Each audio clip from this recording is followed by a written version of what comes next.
All right, so like I said, today we're going to be covering compressors and noise gates, both other dynamic effects as well, just like EQs and filters were dynamic effects.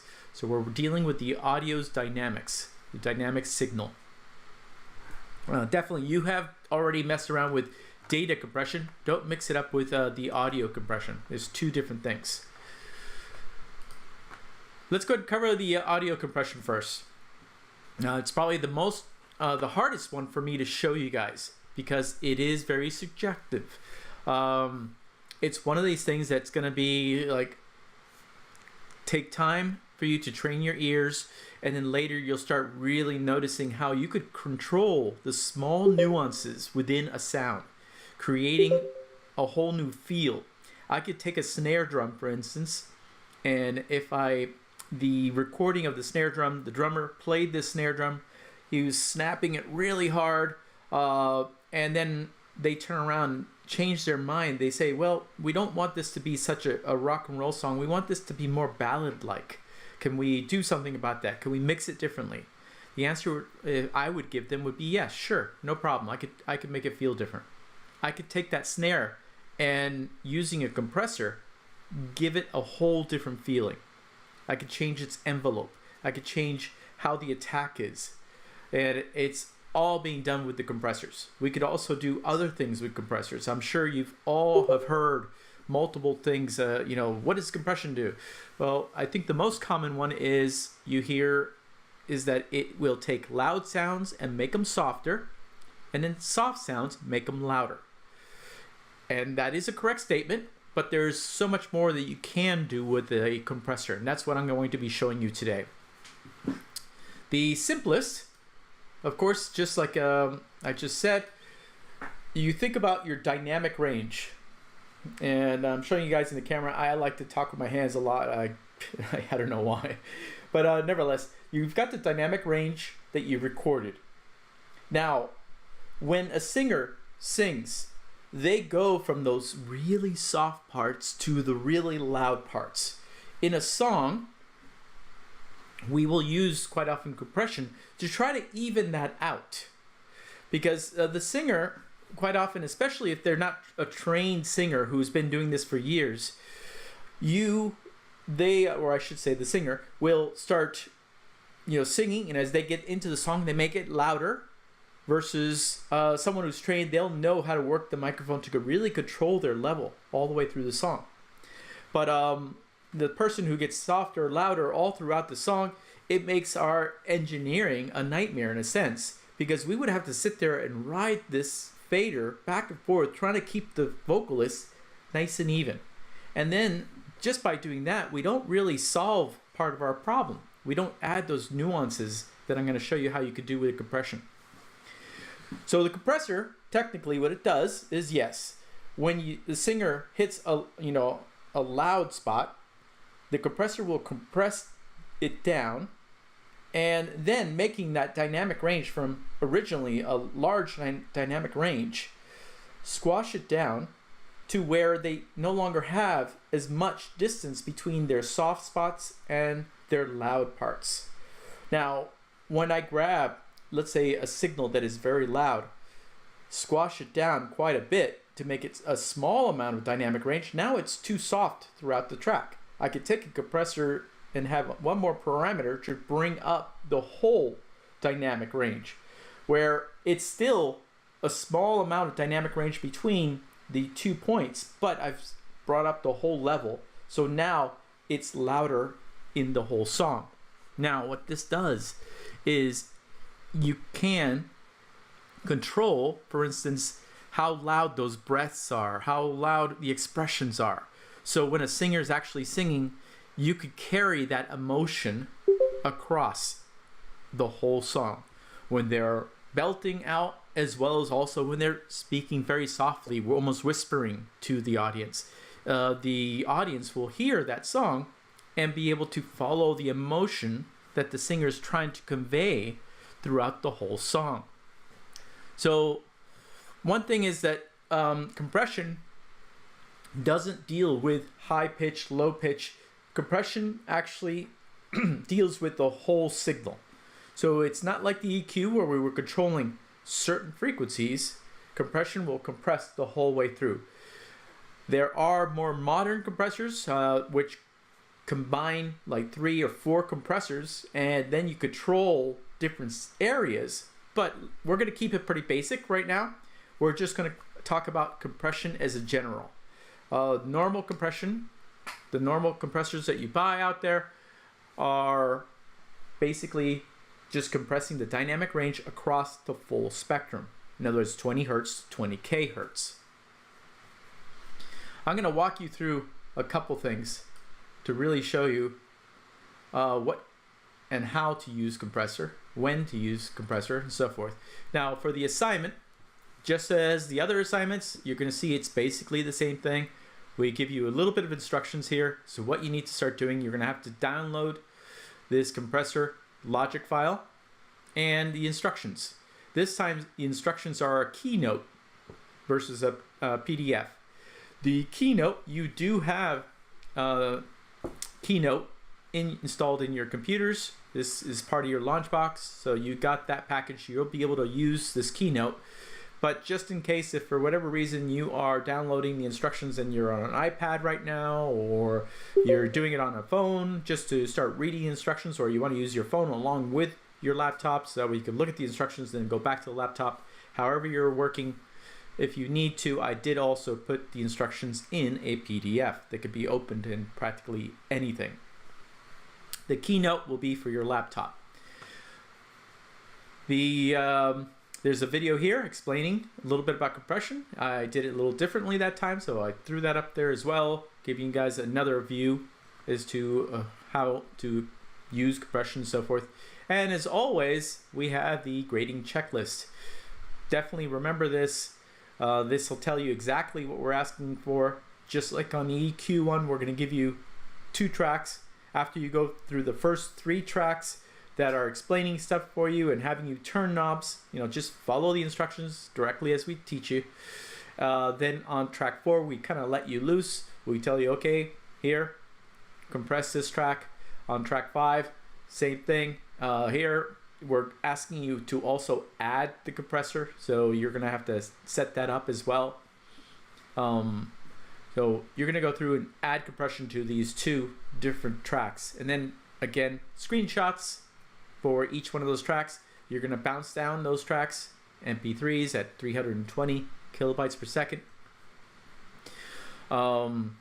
Afterwards, you're going to also, of course, submit the whole logic file. Remember, every assignment, we ask for the logic file. This is to get you used to managing your logic files and so forth. It's all, basically, we're showing you a lot of stuff at once, and we're more emphasizing on the compressors, but at the same time, we're showing you how to use file management, as we call it. You'll have to name it, of course, so you're renaming it. Again, your last name underscore your first name, and then this one's RPR compressor. All right. Again, extra stuff. If you wish to dive in a little bit deeper and even a different explanation of how to use compressors, we give you the lynda.com stuff that you could go view, and we tell you to go watch the audio mixing boot camp by Bobby Owensky, and then go to chapter 6. You don't have to go through everything. Just chapter 6 basically covers the compressor, which is understanding the compressor parameters. It's a 3-minute video basically, and then setting up a compressor is about 14 minutes. All right, so let's go back. Now, that's the assignment. That's what you're going to be doing. Let's go ahead and actually start implementing some of this stuff and getting you guys to understand compressors. I'm going to open up the session that you'll be downloading. I am also going to go ahead and open up the keynote.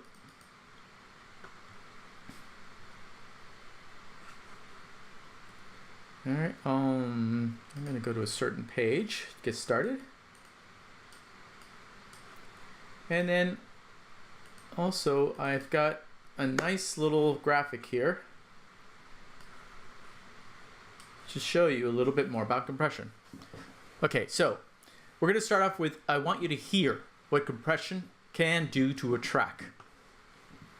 When you download this keynote, you'll be able to revisit this as well, but I'm going to go ahead and use it right now. So, compression, like I said, will take louder sounds and make them softer. And then softer sounds and bring them up also. This does a couple things for us. It controls the level a little bit, but I don't want it to become a auto mixing tool for you in a sense, because it doesn't really work that way. It's designed to do something different. But on top of this, I can use this to control the envelope, and I'm going to show you how to do that as well. Now, I went ahead and mixed the song. I used compression on the vocals, and then I took the compression off. Same mix, instruments are all the same way. The only difference is one vocal is compressed and the other vocal isn't. First, I'm going to go ahead and play it uncompressed, and what I want you guys to do is listen to her lyrics. Listen to how she expresses herself. Listen to how she sounds. Can you understand all the lyrics? And everything else, just basically really listen and focus on her vocals. We're first, again, going to hear it uncompressed. In other words, all I did was I bypassed the compressor. Everything else is the same. Same EQing, same everything. Here it is, uncompressed. This world can be cold and bitter. Feels like we're in the dead of winter, waiting on something better. But am I really gonna hide forever? Over and over again, I hear your voice in my head. Let your light shine, let your light shine for all to see. Start a fire in my soul, fan the flame and make it grow. So there's no doubt or denying. Let it burn so brightly that everyone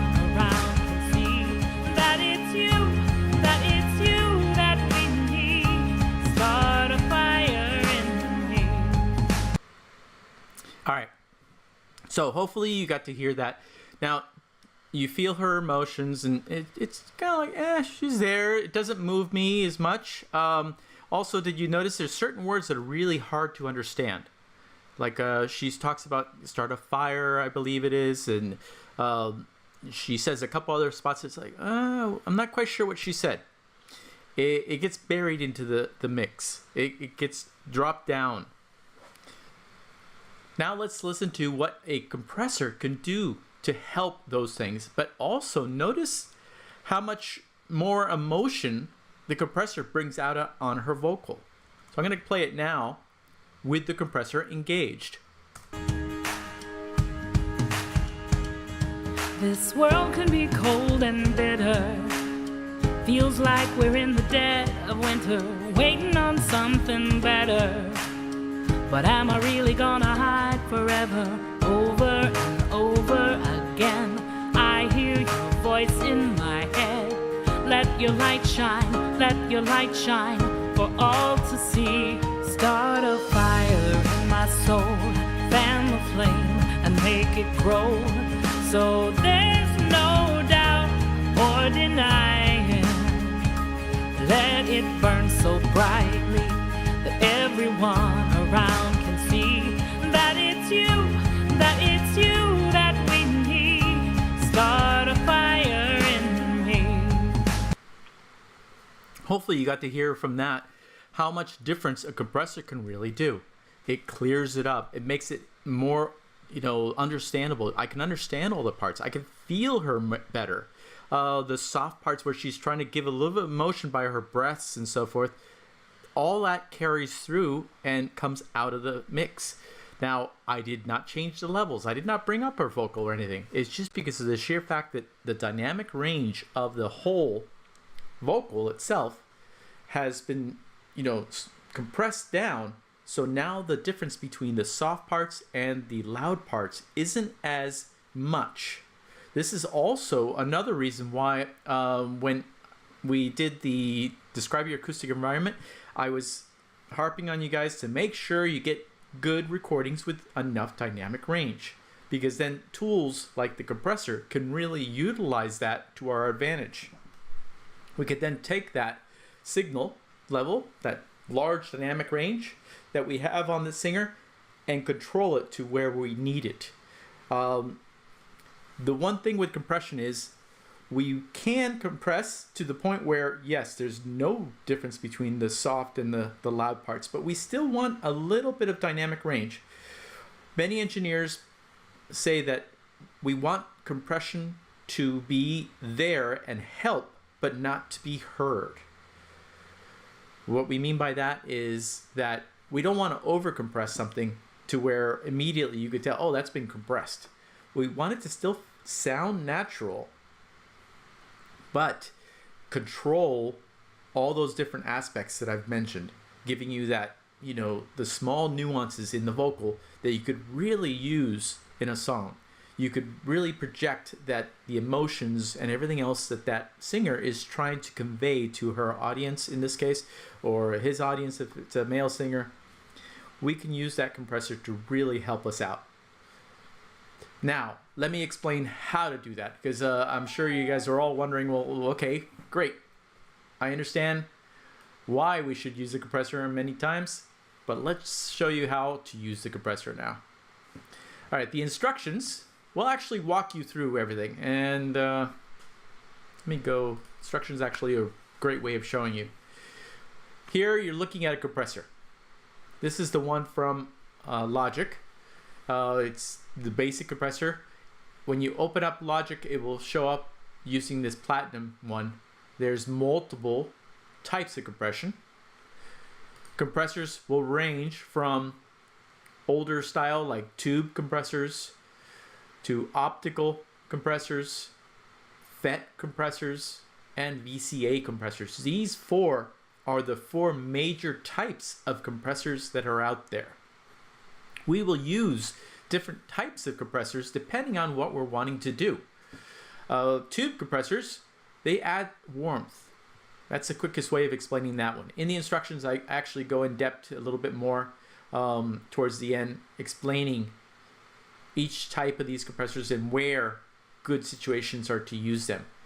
But the tube, we could think of, well, it adds warmth to the vocal on top of doing its job as a compressor. The optical, it has a tendency of being a little bit delayed. So being that the circuit is slightly delayed in time and how fast it reacts, in other words, how fast the compression happens, it ends up sounding more natural. And if you've listened to Motown hits, Motown, this is an LA2A compressor. It's an optical compressor.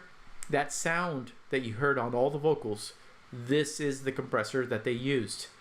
Nowadays, they even make software plugins that emulate the original LA2A compressors. You can still even buy an LA2A. They were so popular that they re-released it. Now Universal Audio is remaking the LA2A. So you can go out and actually buy a physical compressor that is a duplicate of the original. The FET compressor, well, it uses FET transistors. It's going to be quicker than the optical or even the tube, but so it's quicker in its reaction, but FETs end up giving you certain harmonics that can be actually pleasing to our ears. So FETs will change the sound or color the sound slightly, as well as, again, do their jobs as compressors. The VCA is probably the least one that colors the sound or changes the sound. This one is more it's a great go-to compressor that you can use on anything that you need to compress if you don't want to color it or change its timbre slightly. The compressor itself, any of these compressors, they'll all have the same basic parameters. Now remember that, because if you start understanding the parameters on compressors and what they do, you could jump on any manufacturer's compressor and all you have to do is figure out, okay, where did they put the threshold knob? Where did they put the ratio knob? Where did they put the makeup knob? Or if they possibly changed a name because it's the way that they used to call it, 30 years ago. But all of them have a threshold, a ratio, and a makeup. Those three knobs are the basis of practically every single compressor out there. The makeup, they might call it gain. The threshold will practically always be threshold, and then ratio could be either variable or sometimes it's a button that you're switching between different ratios. But nevertheless, you'll have those parameters. Now, let me start with the threshold. Probably the most important parameter on your compressors. Let me go to the graphic. Now, here's an audio. You know, we're used to seeing this in Logic. This is actually that singer that we just heard a second ago. This is the audio that I used. We could see where she got louder in certain spots and then went down. So there's certain peaks that are happening. This is the full dynamic range. You can see she's softer in this area versus here she really came in loud and then soft. So I want to make this a little bit more even all the way across. My threshold, I found that this is the easiest way to really show you guys. I need to add a line. All right. I'm just adding this line to show you guys what the threshold basically is doing. So there's a straight line all the way across. Think of that as my threshold level. If my threshold level is set way up here, then my compressor will never react, because the compressor will not do its job. It will not start compressing until that threshold level gets crossed. So the threshold level, think of it as a way of turning on or off the compressor. If I have my threshold level set down here, say right here, well, right here where the signal goes above the threshold, the compressor will kick in and start compressing the signal. Then, when it goes below that level, basically it's turning off the compressor. It's no longer compressing. It won't start compressing again until the signal goes above, again, the threshold level. It's not like a limiter. Limiter works slightly different, and I'm going to show you guys the difference too, because I'm sure some of you guys are wondering, oh, that sounds kind of like a limiter. But the threshold level is what sets when the compressor starts doing its job. If I bring the threshold down all the way, now all of the signal is above the threshold. That means the compressor kicks in and stays on. It probably won't even, release whatsoever. The line represents the threshold point. Now, I'm only going to the 0 mark on this because, as you guys know, you're going positive and negative signal with AC, which is audio. But to show you, think of this as, it's just a voltage level that's hitting the threshold point. So depending on where I have the threshold, the compressor will start compressing in different points. Now, the threshold isn't everything that is happening with the actual compressor. The next knob is the ratio. Now, this is where it really starts making a difference between compressors and even limiters and a few other things out there. But let's cover what the ratio does. So the threshold is telling the compressor when to start compressing. The ratio is basically looking at the input versus the output. So it's a ratio between the input to the output. You'll notice it starts off with 1 to 1. Then you could go 2 to 1, 3 to 1, 5 to 1, 8 to 1, and everything in between. You could actually go all the way to 30 to 1. So the exact terminology of this is when you have the threshold set and the signal goes above the threshold, the ratio is telling it how much gain reduction we want the compressor to actually do. Because it's going to, remember, take that dynamic range and do gain reduction to reduce that dynamic range. We're compressing our dynamics. So if I have this 2 to 1, what that means is that for every 1 dB or I should say every 2 dB that we go above the threshold, our output will be putting out only 1 dB above that threshold. If I have it set 5 to 1 as far as the ratio, that means that for every 5 dB above the threshold, we only get 1 dB out. Now, I know that always kind of confuses people because it's a ratio, and I explain it this way, but a simpler way of thinking of this is if you take those two numbers and flip them. So let's talk about that 5 to 1. Instead of saying, okay, for 5 dB over, I'm only going to get 1 dB out above the threshold. Think of it as, well, my threshold is set, and I only get any level that goes above that threshold will only be, and reverse those two numbers, 1/5 of the level that is going above the threshold. So you're squashing down the dynamics to only 1/5 of the level will actually come out that is above that threshold. So you can see how my compressor could take those loud sounds and bring them down. Hence is why you always hear a compressor, well, it takes loud sounds and, brings them down, makes them softer. Now, that's what the ratio does. It sets how much gain reduction the compressor is going to do once the threshold has been crossed. If the threshold has not been crossed, then the ratio basically doesn't do anything because our signal does not get compressed at that point. So back to our graphic. Where'd it go?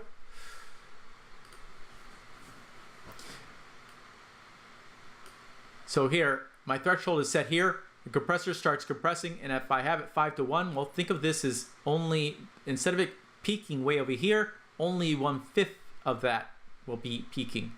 So our peak will be here versus up here.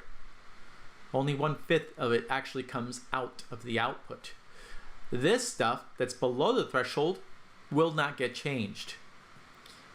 If I keep bringing down the threshold so that more stuff gets compressed, well then, and I still have it 5 to 1, remember it's 1/5 of this signal level, so it's going to be somewhere around here, this peak.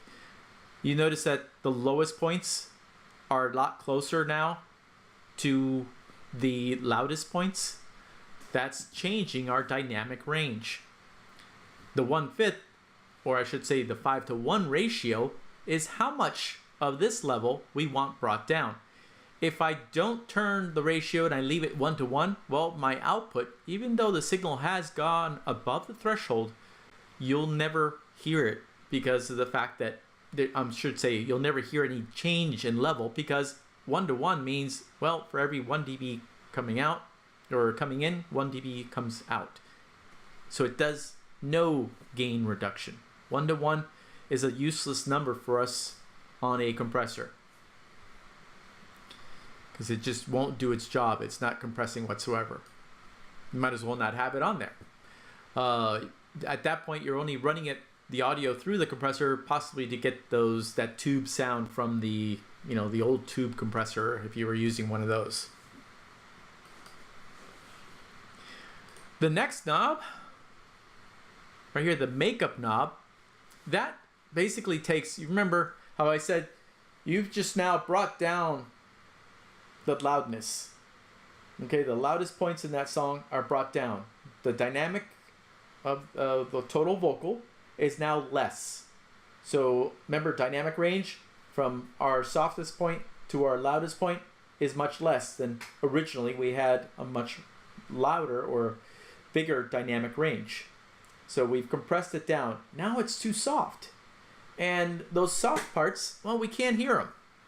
That's where we use what we call the makeup, or sometimes it's called gain. You basically bring this up, so we take that whole new dynamic range and bring it up in level overall. So now I can hear those soft sounds louder. And this goes right back to what you always hear. A compressor takes loud sounds, makes them softer, and the soft sounds and makes them louder. So hopefully now you're starting to make sense as to how a compressor can actually do exactly that. It will even out the dynamic range of a singer over time. I could do this possibly with a fader and sit there and ride the fader the whole time, but can you imagine how many hours it could take for me to get this perfectly set up to give me a ratio of, let's say, 5:1? I'd have to sit there and look at the dynamics range, squash it down, okay, bring it down, in level, but oops, I brought it too much. And then at the same time, when I bring down those loud points, remember, what happens to my soft stuff? It becomes even softer. So you can't exactly do what a compressor can do. You could try with just the fader, but honestly, the compressor will do a much better job. And also, like I said, it brings up those soft parts. It'll do a lot quicker and able to give you more control over the vocal. Now, I want to point out a couple things. You'll notice that on the Logic, this is some extra stuff that Logic has done. They give you some extra parameters, as well as also I'm going to explain these, which are on other types of compressors out there. But the main one I want to point out is they have an auto gain. Auto gain is guessing. They kind of, the computer has an algorithm in there that basically looks at the audio and says, oh, okay, I think he needs to do this, brought it up in level at this point, and brought down in level at this point. I don't recommend it. Sometimes it will work okay, but honestly, you now understand what a threshold, ratio, and makeup do, and you don't need the auto gain. The auto gain can sometimes really screw up the compressor as to how it works with your song. So I don't recommend it, and most engineers don't use it. Once you understand how to properly use a compressor, you don't even bother. You just shut it off, leave it off.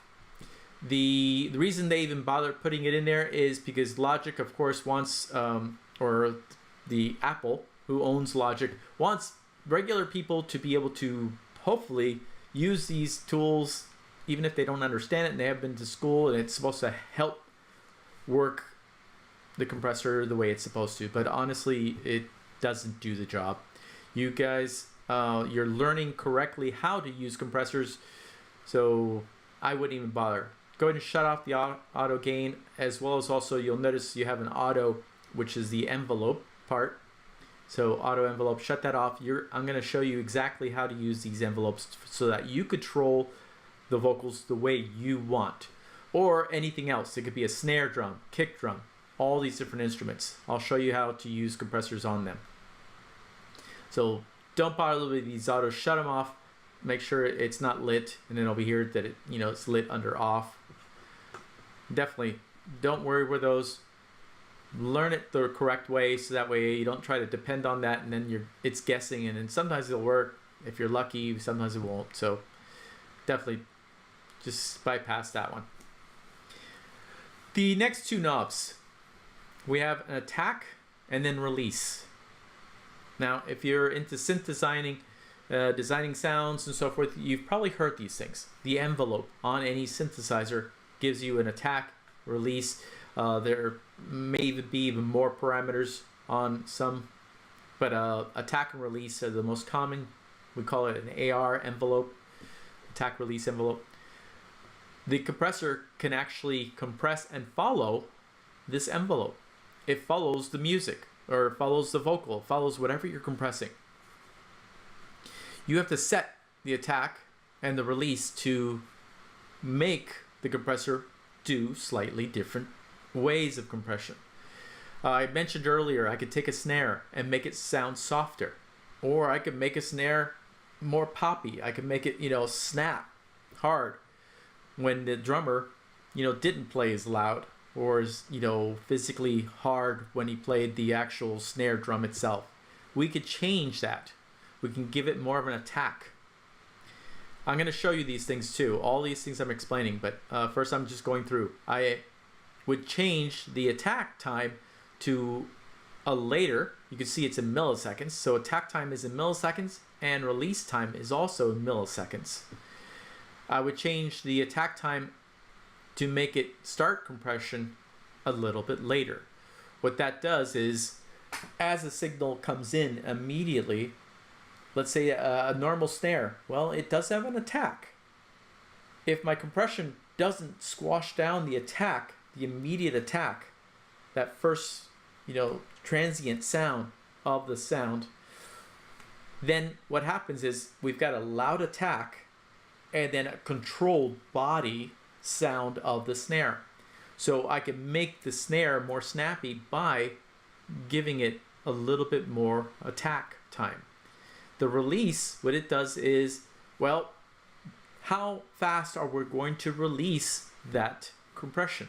Remember how I said earlier that once the threshold gets crossed again and it goes below the threshold, the compressor shuts off. It stops its compression.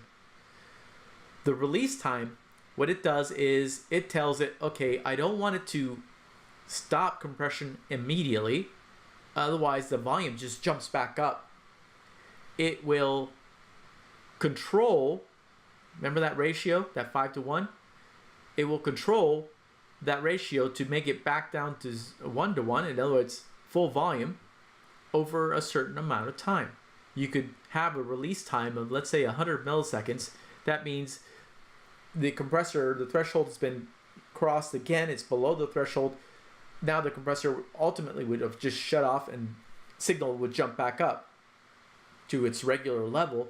But with that release time set, the compressor then sits there and fades back up to its original non-compressed level.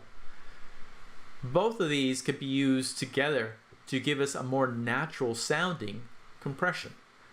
For vocals, for instance, I probably would keep it a little bit faster than, let's say, if I want a snare to really pop through the mix.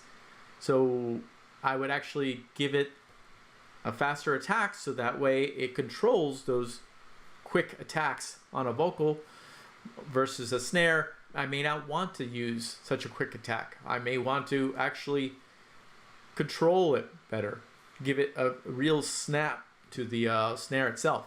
Yet in the other realm, let's say I wanted to take that really snappy snare that was recorded and control it more, make it more ballad-like, because I don't want it to be hit so hard. I want to control that first initial attack sound of the snare. I would bring down and make the the attack being, let's say, 1 or 2 milliseconds. That quick of an attack will fade in, giving us no click in level wise, but it will take it, where it controls that fast enough to where those transient sounds of the snare, they will not cut through. It brings them down. I'm going to show you both those things. So both attack and release. Let's go ahead and go to the actual assignment. Pull this aside and let's start showing you some of this.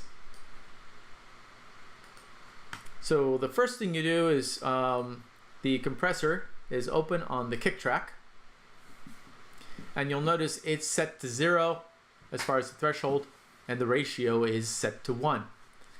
I'm going to solo that kick track.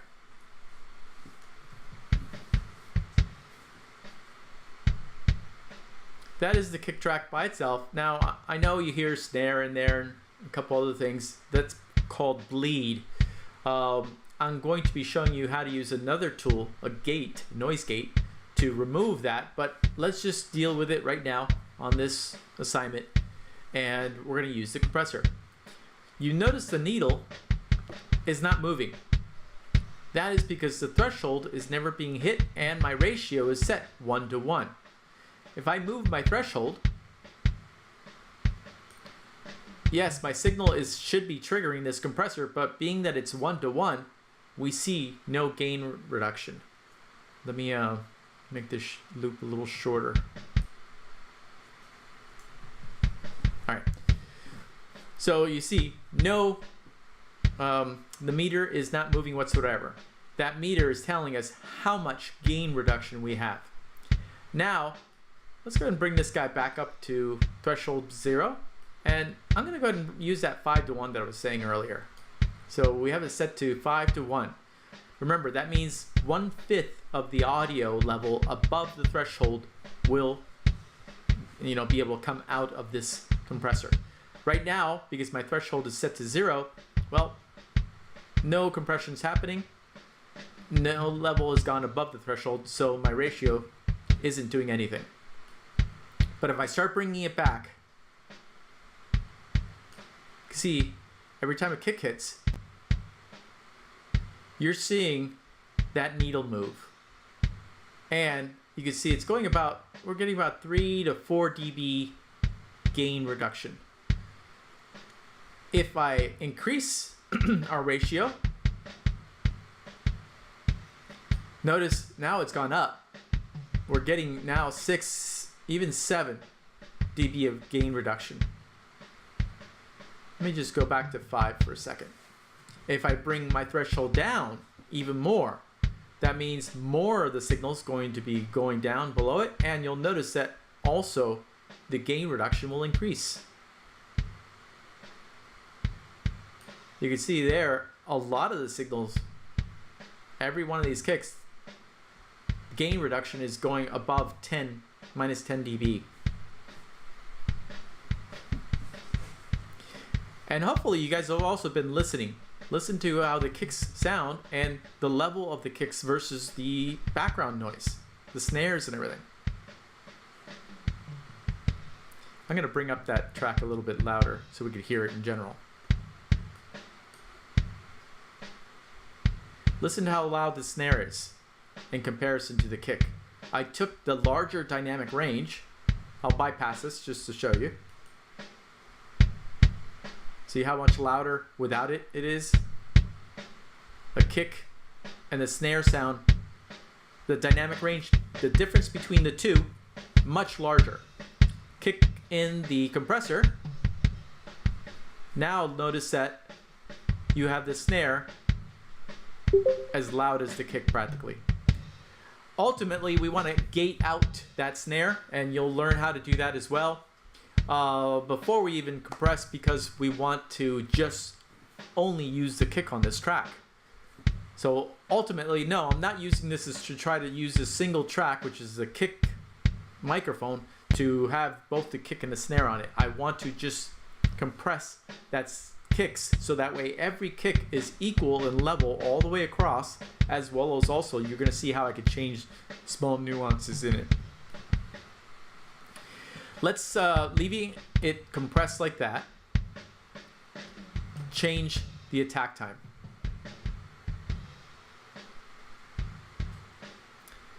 Notice how the kicks got mellow. Now let me add some attack time. In other words, it's going to take a little longer before the compressor hits the full 5-to-1 ratio. Do you guys notice now more of the attack of the kick has actually come through? You're hearing more of the beater punching on the kick drum, the drum itself. So you can see how I could change the nuances in that sound. I could make that kick feel softer, or I could make it sound harder. Like if the drummer was actually controlling how hard he was hitting that physical kick drum.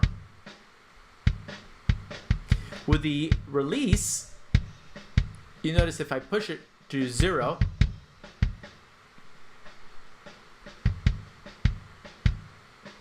it tries to kind of follow the kick itself, but if I increase it, and now, and this is especially if I bring up the threshold where I'm not compressing the whole kick, just those quick attacks, or I should say the level wise. If I make it quick to where it releases the compressor, you can see the body of the kick itself is quick to go back versus back in level, I should say, versus bringing it up. Now it's controlling the kick through its sound all the way through. And I know some of you are, this takes a little bit of training, starts training your ears to really start noticing these nuances. So don't panic if you're not really hearing huge differences, especially when I'm playing with the, the release time. But this is stuff that over time, your ears, you'll start getting more trained and you'll be able to hear these things, and you'll notice that a song can be changed by, besides the attack of the sound, you could also change the sound in general of the release of the sound. It gives you a different feel. It gives you a different, movement in the song, especially with something like a kick or snare. So hopefully you're starting to see how I can control how that kick sounds, both controlling its level, because if you guys notice, here's the audio from that. You can see he hits kicks loudly, and in here he hits it softly. Here, they're all different levels.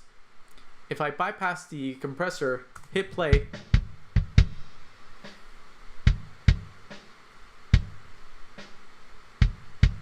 you can see he's all over the place. Put the compressor back in.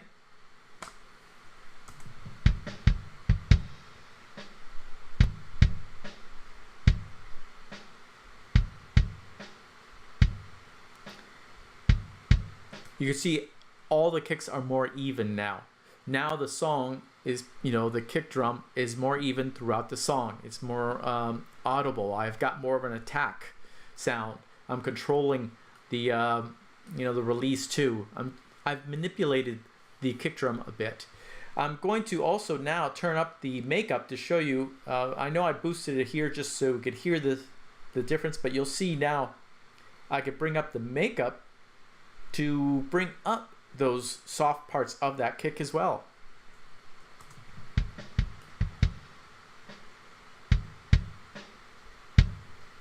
You're starting to hear more of the body of the snare of the kick drum. But notice I've started peaking here. Yes, I've got the compression I want. Let's add a little bit more release.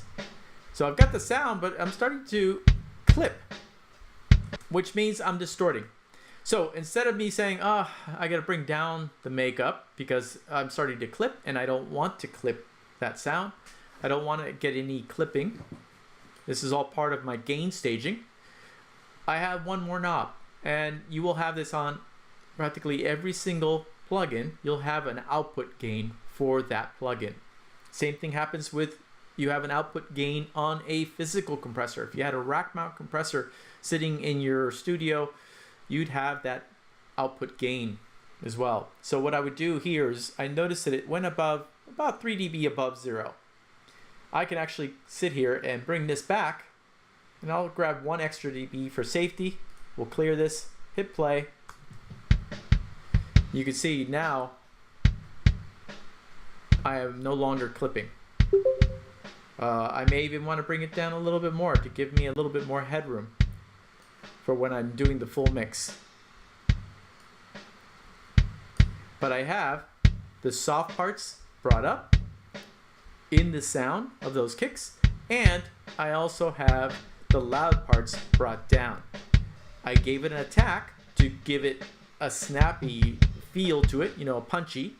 And if I wanted to make it softer, remember, gave it a different feeling, I make the compressor quickly react quicker. You see how now it's no longer as drastic as it cuts through? I could zero this out too, because I know I'm not going to be near that.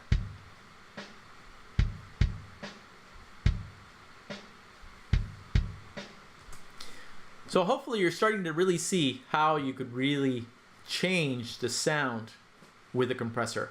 A compressor does a lot more than just do levels. By using the capabilities of your compressor, you can change the feel of even the kick, like I was saying. You could do it on a snare. I could change the whole feel of the snare. The overheads. I'll use compressors on the overheads. I use compressors on the snares, the kicks.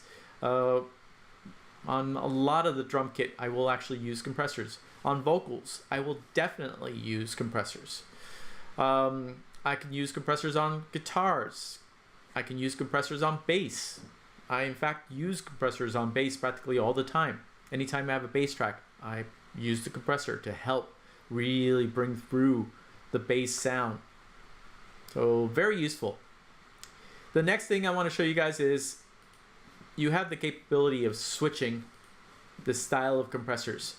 And in the instructions, I tell you to go ahead and flip through them. So after you've set up, for instance, the vocal or the kick or whatever, switch through them. The reason being is you're going to notice the slight differences. Remember how I was saying there's different types of compressors out there? FET compressors, tube compressors, VCA compressors, optical compressors. Well, this gives you a little bit of an idea as to how those different characteristics of those different types of compressors, because the way they're doing the compression is slightly different. Sound.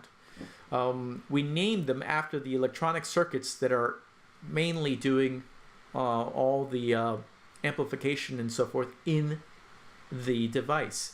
So for instance, FETs is because of the FAT transistors are doing the amplification. Tubes, well, tube compressors, the Fairchild is probably the most famous of all the tube compressors. That one, it has all tubes in it, and it gives you that tube warmth. VCA, like I said, very clean. The you can see here two VCA ones. You'll notice this one only has those three knobs. Doesn't even have the attack and the release. That's almost like preset by DPX. 160 was probably the most famous of the old VCA type compressors, old vintage ones. But you could hear how these different styles react under the audio and how they change slight timbres of the sound. And then many times, very useful.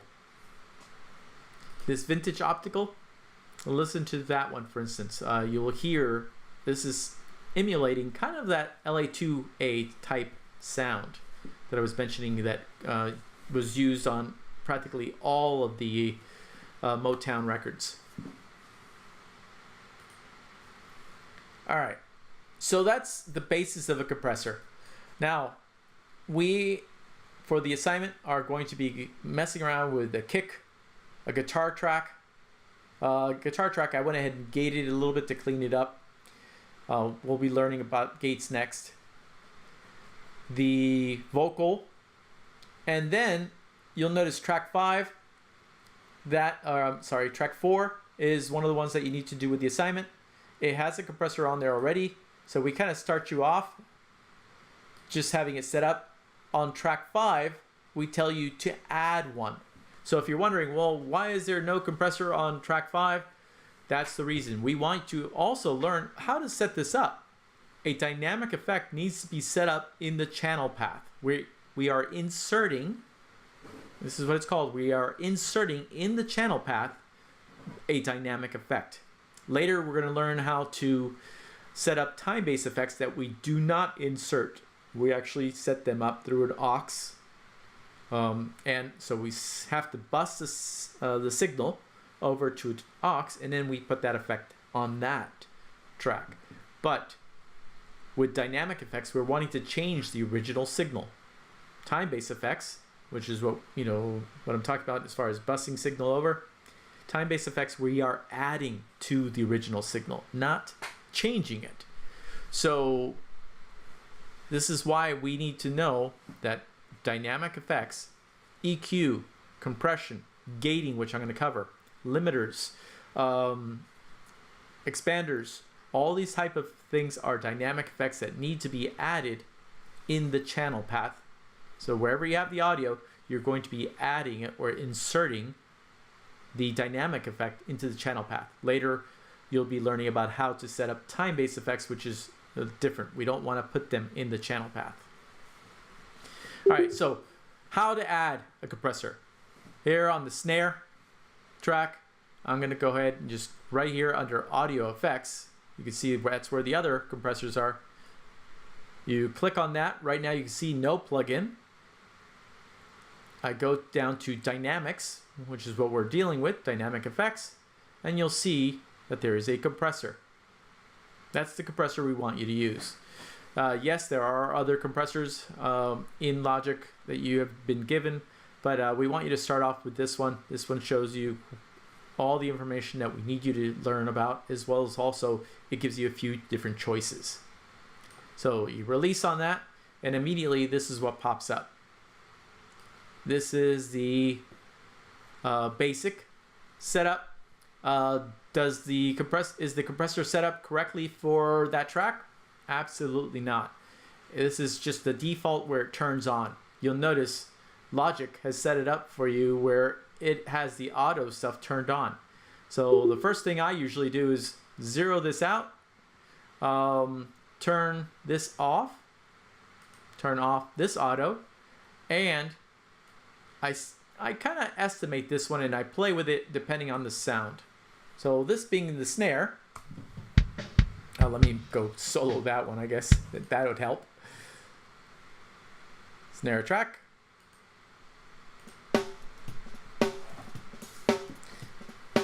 I start off somewhere, and I usually kind of start right in the middle, and I listen to it and I say, well, do I need more compression or less? Then I start bringing back the threshold. I start seeing that, hey, the compressor is now doing its job. Now I start trusting my ears. I start using my ears to decide, do I need more compression? And then go, I've lost, especially if I have this, I've lost the snappiness of the snare, so let me add some more attack. The release, it's a snare, so it's going to be kind of quick in decay. So I'm only going to give it like about 110 milliseconds. And, well, the ratio. Do I like that? Do I like that feel I'm getting? Well, maybe not. Maybe bring it down some. Or, I think I need to do more. And you guys can start hearing how it's affecting the sound. Start messing with the threshold and the ratio to get the sound you're looking for.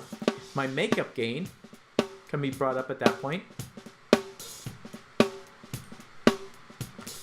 So that way, now I can hear my snare cutting through a little bit better. A good idea is to go, and once you've compressed it, let's shut it off. See what it sounds like. That versus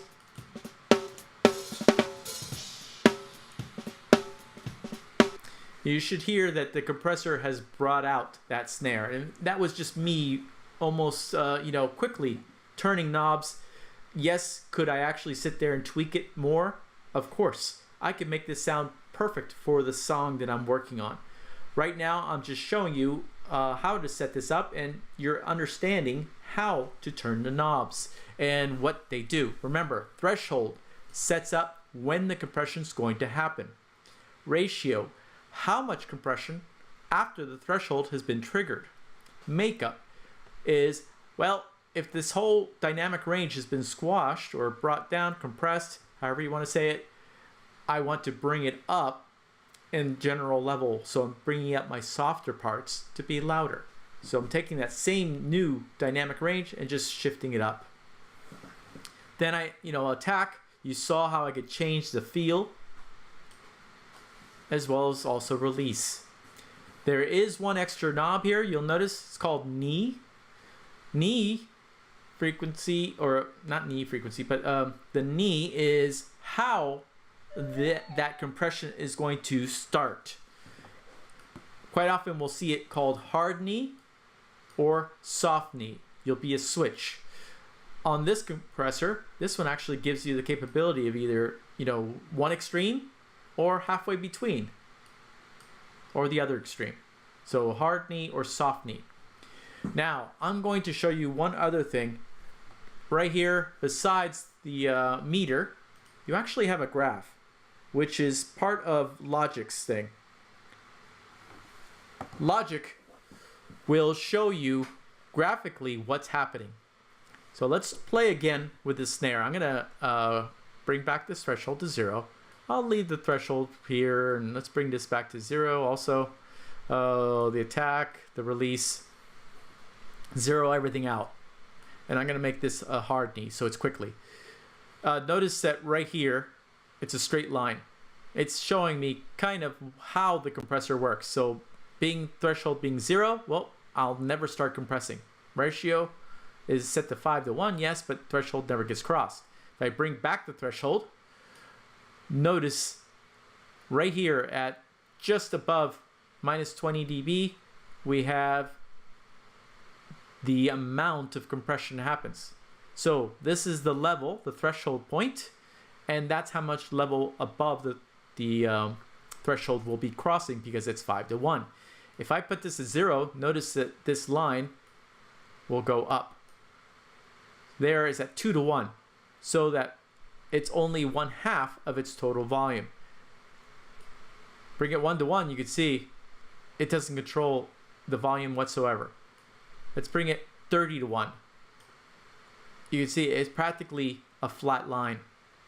When we start getting into numbers like 30:1, we are getting closer to what they call limiting. So a limiter is designed so that the level never really goes above the threshold. A true limiter will take the signal and you set up your threshold, and as my level gets louder, it will hit that threshold but never go above it. That's what a limiter is doing. It's limiting the signal so that you get, a control over the loudest point of that song. Limiters are not usually used on an individual track. Limiters are used more so on the total track, on the output. And this is more of a mastering tool.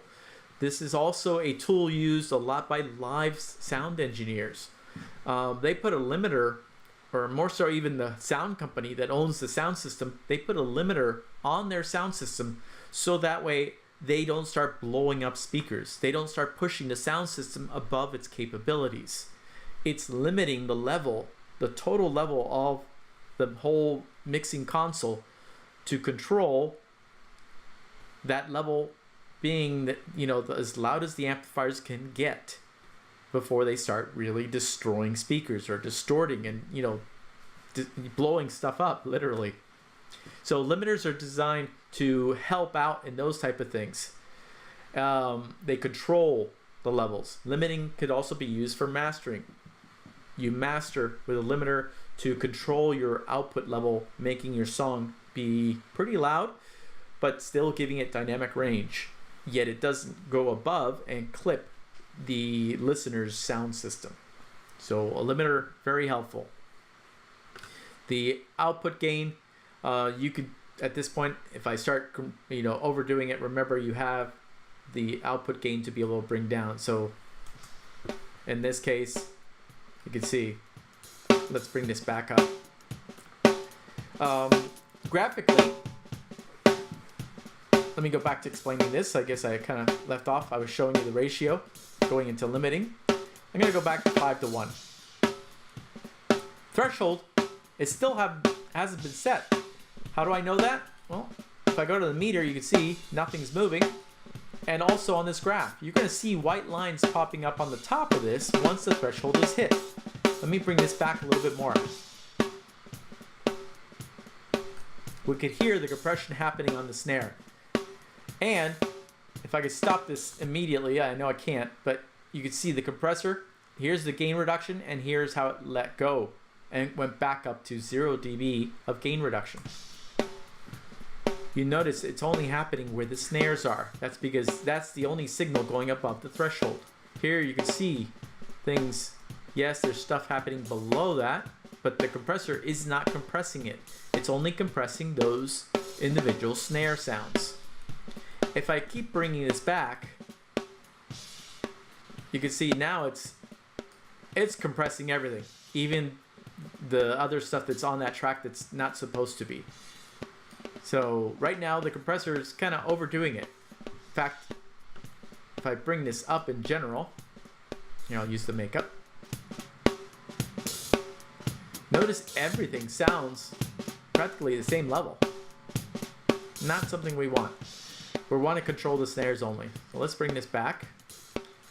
Set the threshold more to where it's only reacting on what I want it to compress on. the loud spots. If I change the attack, notice I'm going to do drastic attack difference. Notice it takes longer compared to here where it's really quick straight down. You can see it takes longer. It takes 200 milliseconds for the compression to completely compress. But most of the snare sound has already passed. 200 milliseconds later, most of the snare sound is already passed, so our compressor isn't really helping our snare too much. So too much attack can definitely give us a situation where the compressor is not doing its job either. Release can do the opposite. Well, if I increase the release time, notice, see how much longer it takes? In fact, it's taking so long that it never stops and gets back to the original level. It goes and gets re-triggered by the next snare. So having too much release time can also be, incorrect. You don't want to have so much release time that your compressor never has a chance to be brought back to its original level. And yes, I know I'm clipping over here. I need to probably bring it down a little bit here. But I get that sound of the compression where it never gets a chance to release. So I would bring this back, and what you do is the graph is a nice way to visually see, and look where it stopped here and where the actual audio, the snare itself. So what I try to do is to let the compressor follow the snare's decay to give you a more realistic sound. The snares now sound natural. They don't sound compressed. This is part of what I was saying, where engineers shoot for or strive for getting the compressors to help the sound without it sounding compressed or too compressed. After, like I've said before, after you learn the rules, well, sure, you could use a compressor other ways to really compress stuff and, squash different things. But first, learn how to properly do it to be able to break those rules even better, you might say.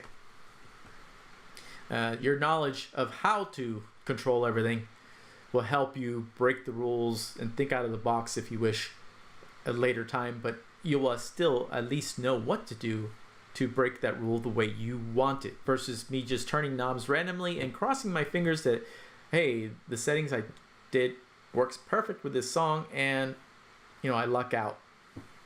I will tell you, when you speak to engineers that have been nominated for Grammys or have worked on major sessions, they work with artists and they're constantly being hired.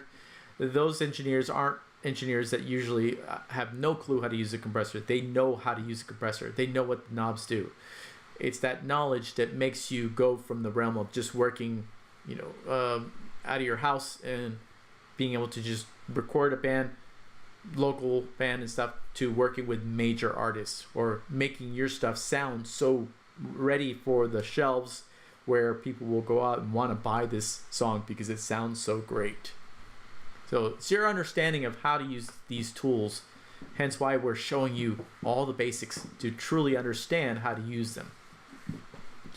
All right, so you've seen with the meter, it'll tell you how much gain reduction. You could use the graph as well to help you, especially using the envelope. I know it scrolls across. You can actually, I've done this before where I've taken a screenshot just to stop it instantly in motion.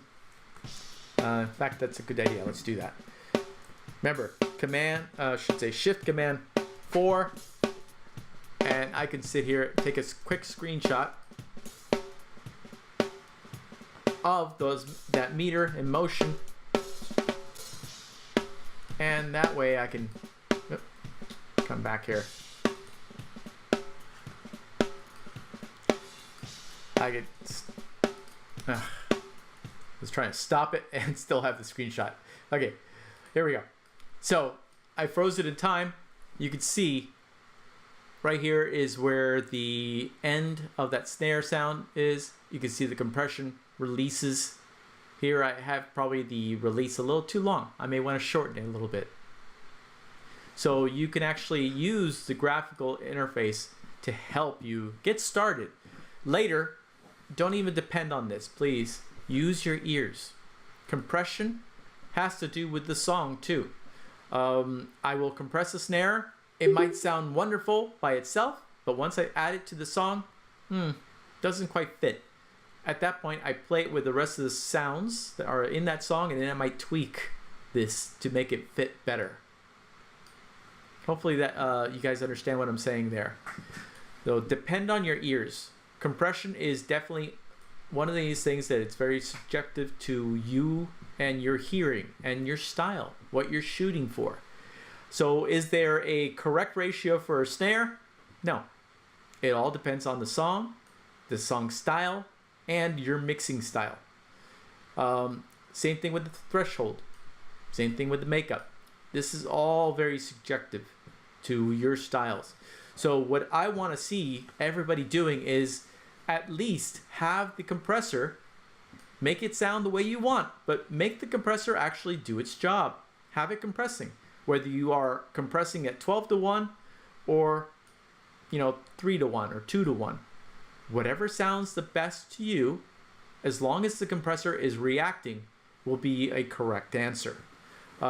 Later, you'll have more mixed classes where you'll be dealing with the whole song, and yes, they'll say, well, if you would have added a little bit more attack on that compressor, if you would have done a different threshold, you would have gotten this situation. They'll explain things for a mix situation. For us right now, I just want you to learn how to use these compressors to actually make them work.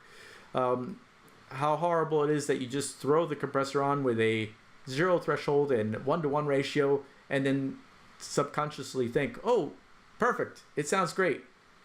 You're not really helping it. Without setting a threshold that is actually making the compressor react and a ratio that actually makes it do gain reduction after that threshold has been triggered, your compressor really isn't doing anything.